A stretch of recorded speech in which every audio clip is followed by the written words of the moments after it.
ونحن على ذلك لمن الشاهدين والشاكرين والحمد لله رب العالمين.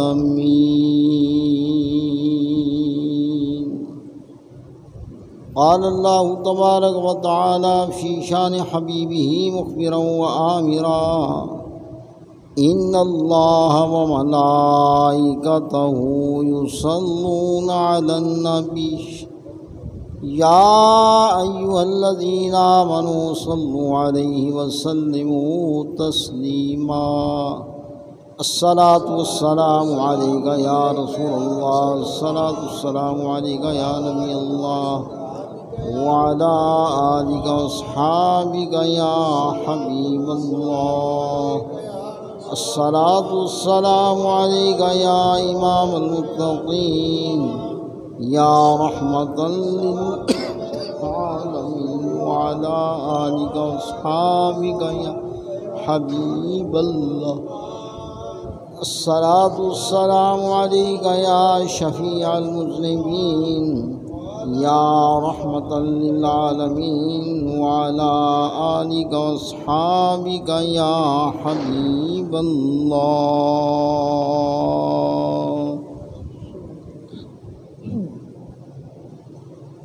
حمد و صلاۃ کے بعد میرے نہایت واجب احترام بزرگوں، دوستوں، عزیز بچوں، بالخصوص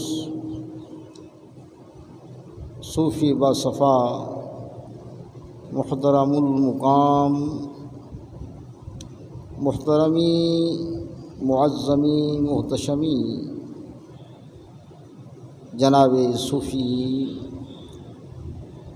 منیر احمد صاحب مدظ العالی،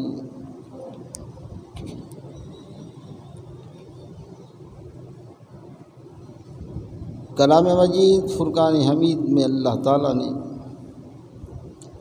جو ارشاد فرمایا ہے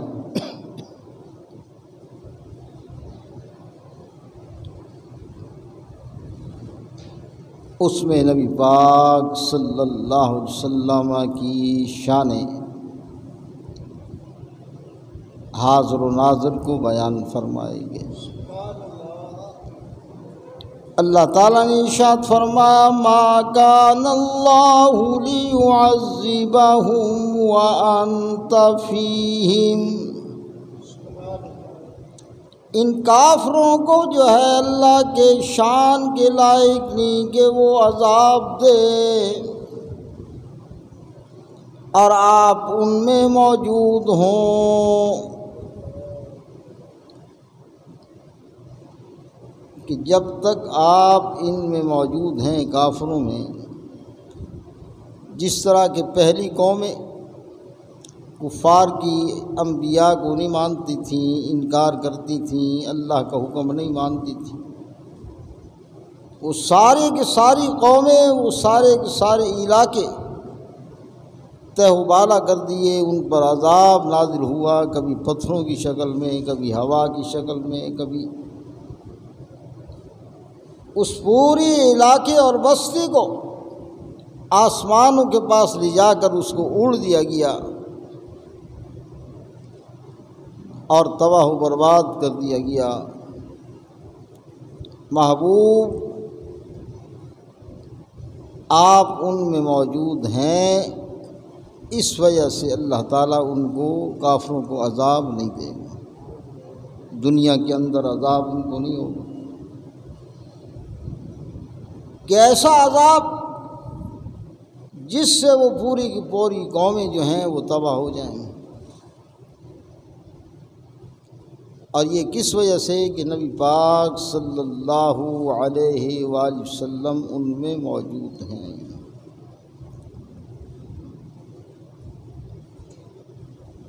اور اسی وجہ سے ارشاد فرمایا: یا ایھا النبی انا ارسلناک شاہدا ومبشرا ونذیرا۔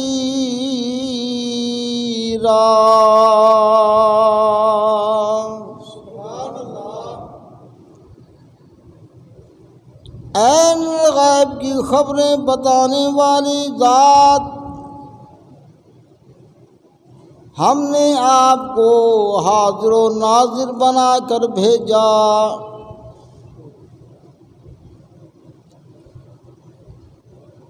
آپ کو جو ہے ایسا نبی بنا کر بھیجا جو حاضر و ناظر ہے۔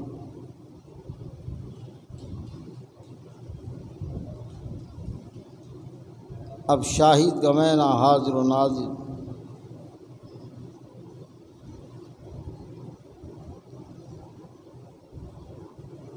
اب جنازے کے اندر ہم پڑھتے ہیں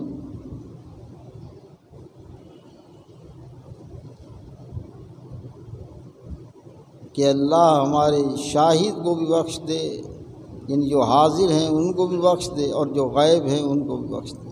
سبحان اللہ۔ اب غائب کے مقابلے میں حاضر، اور اسی طرح اللہم اغفر لحینا و میتنا، اے اللہ ہمارے زندوں کو بھی بخش دے اور ہمارے جو فوت ہیں ان کو بھی بخش دے۔ اب زندہ کے مقابلے میں فوت، اور شاہد حاضر کے مقابلے میں غائب۔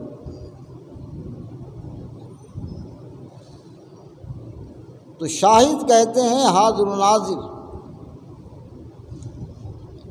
جو حاضر ہو اور ناظر ہو۔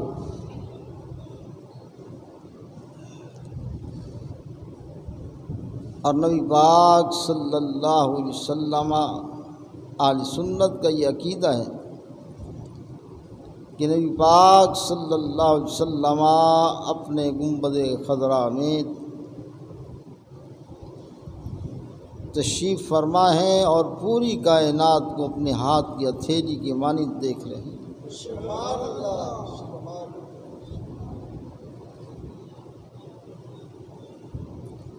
اور یہ بات جو ہے یہ اہل سنت اپنی طرف سے نہیں کہتے، بلکہ امام بخاری علیہ الرحمہ کے استاد امام نعیم بن حماد کتاب الفتن کے اندر، اپنی کتاب الفتن کے اندر جو ہے آپ یہ صحیح سند کے ساتھ حدیث لاتے ہیں کہ نبی پاک حضرت عبداللہ بن عمر رضی اللہ تعالیٰ عنہما ارشاد فرماتے ہیں کہ رسول اللہ صلی اللہ علیہ وسلم نے ارشاد فرمایا کہ اللہ تعالیٰ نے میرے سامنے پوری دنیا کو جو ہے وہ اٹھا کر رکھ دیا ہے، اور اس میں دیکھ رہا ہوں کوكب فی ہذہ، جس طرح اپنے ہاتھ کی ہتھیلی کو دیکھ رہا ہوں۔ سبحان اللہ۔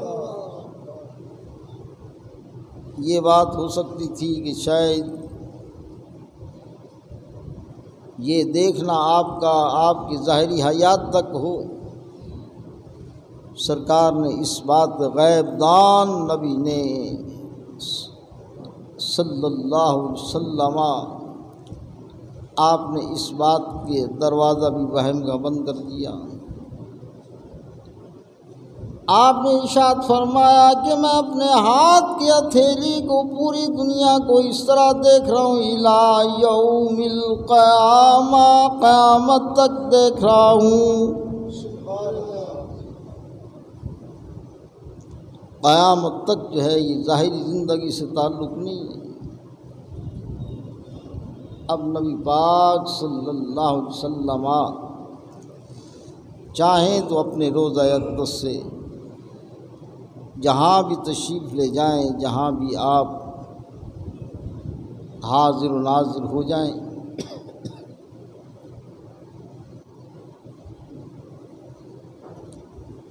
اب آپ دیکھیں امام بخاری علیہ الرحمہ نے یہ حدیث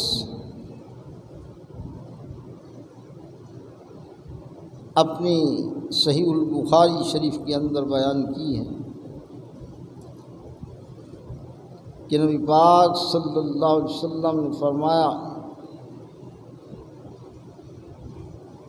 ہر میت سے سوال ہوتے ہیں تین، من ربک، کہ تیرا رب کون ہے، ما دینوں کا، تیرا دین کیا ہے۔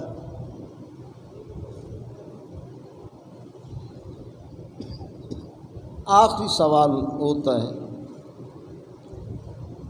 ما کنت تقول فی الرجل لمحمد، یہ نبی پاک صلی اللہ علیہ وسلم کی ذات جو موجود ہیں ان کے بارے میں تو کیا کہا کرتا تھا؟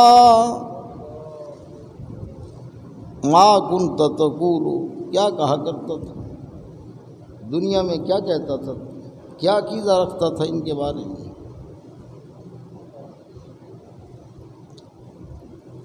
اب ہر کافر ہو، مسلمان ہو، منافق ہو، ہندو ہو، سکھ ہو، عیسائی ہو، یہ تین سوال ہر شخص سے ہوں قبر کے اندر۔ کسی میت کو جلا دیا جائے تب بھی اس سے سوال ہونے، کوئی ڈوب کے فوت ہو جائے تب بھی سوال ہونے، دفن کر دیا جائے تب بھی سوال ہونے، ہر حالت میں سوال ہونے۔ اور بیک وقت دنیا میں کوئی جاپان میں فوت ہو رہا ہے، کوئی امریکہ میں فوت ہو رہا ہے، کوئی پاکستان میں، کوئی عرب میں، سعودی عرب میں، کوئی کسی ملک میں، کوئی کسی ملک میں۔ اب سرکار ہر ایک کی قبر میں تشریف لاتے ہیں اور آپ کے بارے میں فرشتے جو ہیں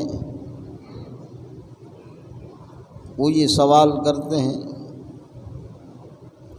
کہ یہ جو ہستی قبر میں موجود ہے ان کے بارے میں تو دنیا میں کیا کہا کرتا تھا۔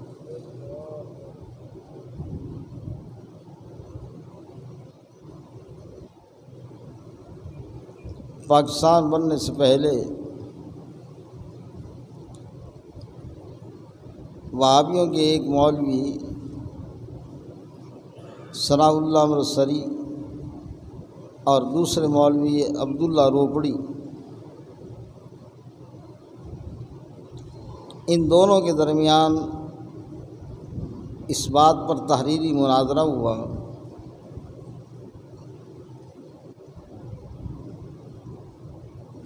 کہ وہابی جو ہے ثناء اللہ امرتسری نے کہا کہ نہیں، فرشتہ جو ہے صرف ایک فوٹو دکھاتا ہے نبی پاک صلی اللہ علیہ وسلم کی۔ عبداللہ روپڑی نے کہا کہ فوٹو اگر ہو تو حدیث میں فوٹو کے لفظ دکھاتے ہیں، فوٹو کے لیے شبیہ کا لفظ ہے کہ کوئی شبیہ ہے یا تصویر کا لفظ ہے، حدیث میں للرجلین کے لفظ ہیں کہ یہ جو شخصیت موجود ہے ان کے بارے میں تو دنیا میں کیا کہا کرتا تھا۔ اور رجل کا لفظ اس نے کہا کہ کوئی مجھے ڈکشنری دکھا کے، کوئی حدیث دکھا جس میں یہ ہو کہ رجل کا لفظ جو ہے وہ صرف تصویر پر بولا جا سکتا ہے۔ چنانچہ تحریری مناظرہ میں نے سارا سنا، پڑھا یعنی، اور میرے پاس موجود ہے۔ اس کے اندر اس نے حافظ عبداللہ روپڑی وہابی نے اپنے وہابی مولوی جو ہے ثناء اللہ امرتسری کو لاجواب کر دیا۔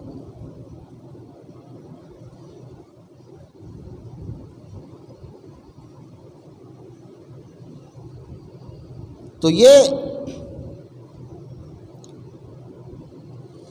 کہ نبی پاک صلی اللہ علیہ وسلم ہر قبر میں تشریف لاتے ہیں، تو آپ کا یہ تشریف لانا ہمارا یہ عقیدہ ثابت کرتا ہے کہ سرکار حاضر و ناظر ہیں، اور جہاں چاہیں آپ تشریف لے جا سکتے ہیں اور لے جاتے ہیں۔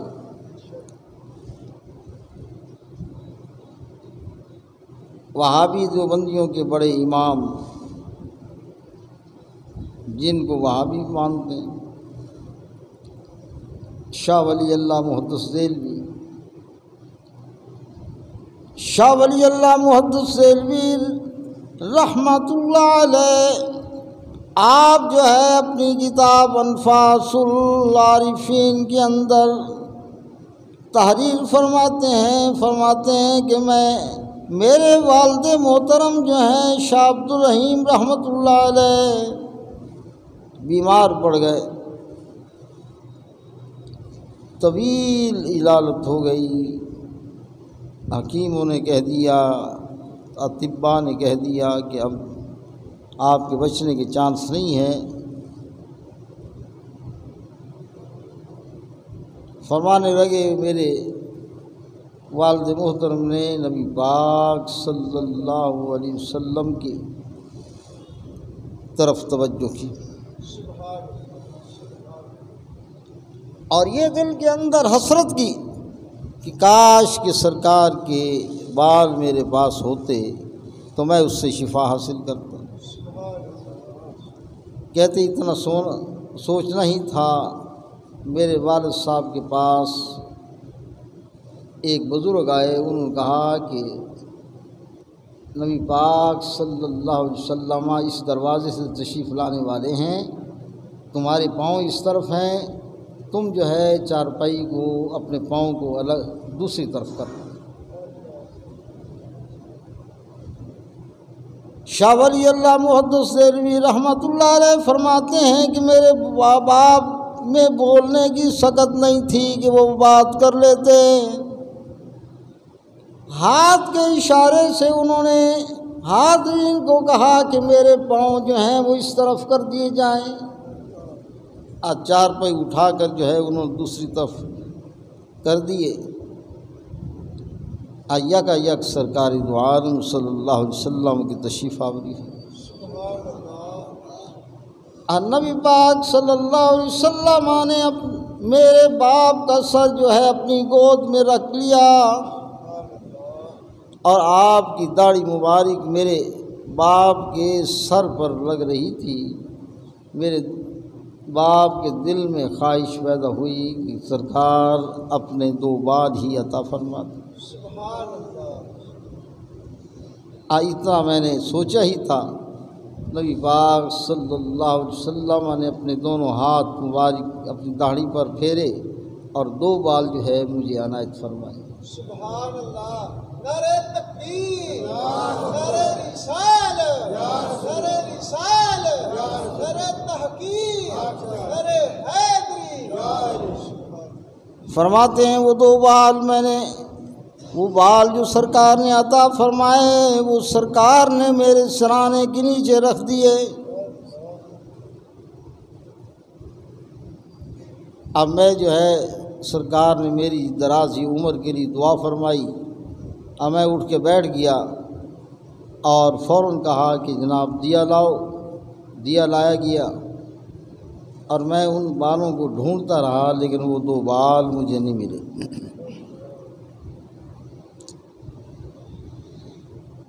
شاہ ولی اللہ محدث دہلوی رحمۃ اللہ علیہ لکھتے ہیں کہ میرے باپ نے پھر سرکار کی طرف توجہ کی۔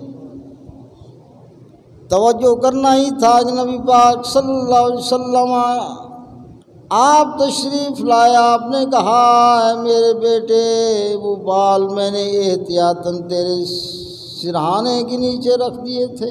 سبحان اللہ۔ یہ کہہ کر سرکار تشریف لے گئے، کہنے کہ میرے والد صاحب نے اپنے سرہانے کے نیچے دیکھا تو دو بال موجود تھے۔ فرماتے ہیں دونوں بال آپس میں ملے ہوئے تھے، جب میں درود پاک پڑھتا وہ بال کھڑے ہو جاتے اور الگ الگ ہو جاتے، اور جب درود پاک ختم کر دیتا تو وہ بال آپس میں مل جاتے۔ فرماتے ہیں کہ میں نے نبی پاک صلی اللہ علیہ وسلم کے ان بالوں کے بارے میں کہا کہ یہ سرکار کے بال ہیں۔ 3 آدمی انہوں نے سب نے مان لیا، لیکن 3 آدمیوں نے انکار کر دیا۔ کہ آپ کے پاس کیا دلیل ہے کہ یہ نبی پاک صلی اللہ علیہ وسلم کے بال مبارک ہیں؟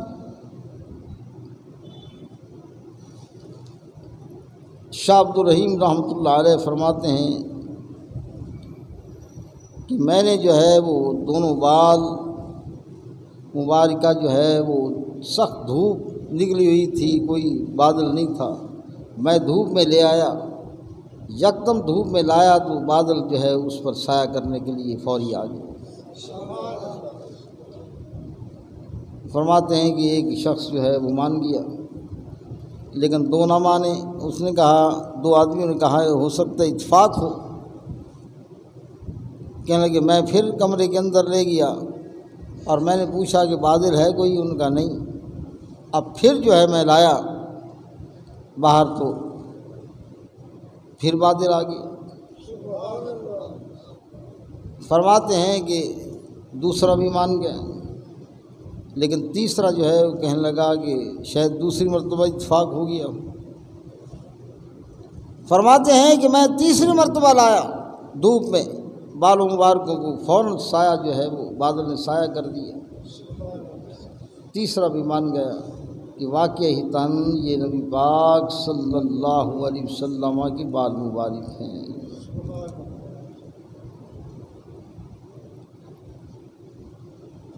اس طرح بل شریف جو کشمیر کے اندر ہے،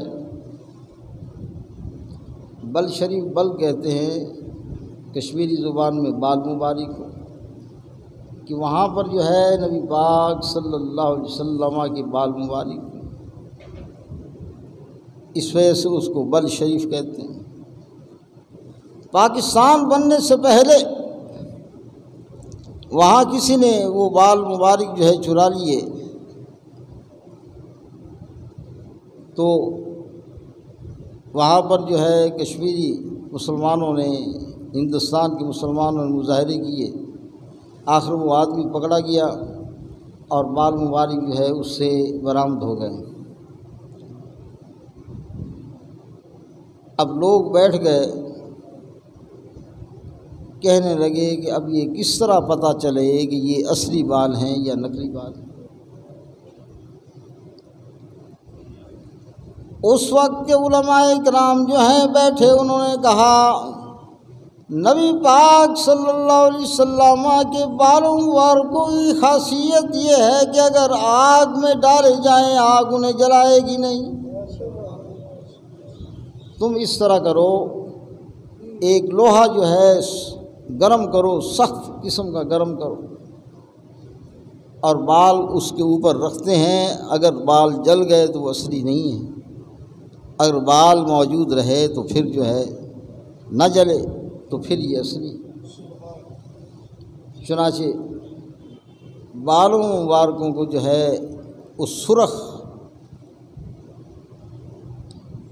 لوہے پر رکھا گیا، جب رکھنے کی دیر ہی تھی کہ فوراً جو ہے لوہا سرد ہو گیا اور بال مبارک جو ہیں بالکل محفوظ و معمون رہے۔ تو اللہ تعالیٰ نے جو ارشاد فرمایا، ما کان اللہ لیعذبہم وانت فیہم، اللہ تعالیٰ ان کافروں کو عذاب نہیں دے گا کیونکہ آپ ان میں موجود ہیں۔ نبی پاک صلی اللہ علیہ وسلم حاضر و ناظر ہیں، اور آپ کو اللہ تعالیٰ نے یہ صفت حاضر و ناظر شاہد ہونے کی، آپ کو یہ نہیں کہ صرف آپ کی زندگی مبارک تک تھی، یہ قیامت تک جو ہے آپ کی یہ صفت موجود ہے، اور صفت جو ہے ہمیشہ موصوف ہو تو صفت ہوتی ہے، اگر موصوف نہ ہو تو اس کی صفت جو ہے وہ ختم ہو جاتی ہے۔ اب نبی پاک صلی اللہ علیہ وسلم کی تمام صفات، جس طرح آپ خاتم النبیین ہیں کہ آپ اللہ کے آخری نبی ہیں، یہ آپ کی صفت آپ کی زندگی تک نہیں تھی، قیامت تک جو ہے اسی طرح آپ محمد الرسول اللہ، اللہ کے رسول ہیں تو آپ کی رسالت جو ہے قیامت تک ہے، ہمیشہ ہمیشہ کے لیے آپ کی رسالت ہے۔ اسی طرح آپ کی صفت جو ہے شاہد ہونا، یہ آپ کی صفت ہے، حاضر و ناظر ہونا، یہ صفت آپ کی کوئی بھی ایسی صفت نہیں جو آپ کی جو ہے صفت اللہ تعالیٰ نے فرمایا ہو کہ یہ آپ کی زندگی تک ہے، بعد میں ختم نہیں۔ ہر صفت نبی پاک صلی اللہ علیہ وسلم کی، کیونکہ ہمارے نبی زندہ و جاوید ہیں، اور ہمیشہ ہمیشہ جو ہے اللہ تعالیٰ نے ان کی ہر صفت کو جو ہے وہ قائم و دائم فرمایا ہے، اور قائم دائم رہے گی۔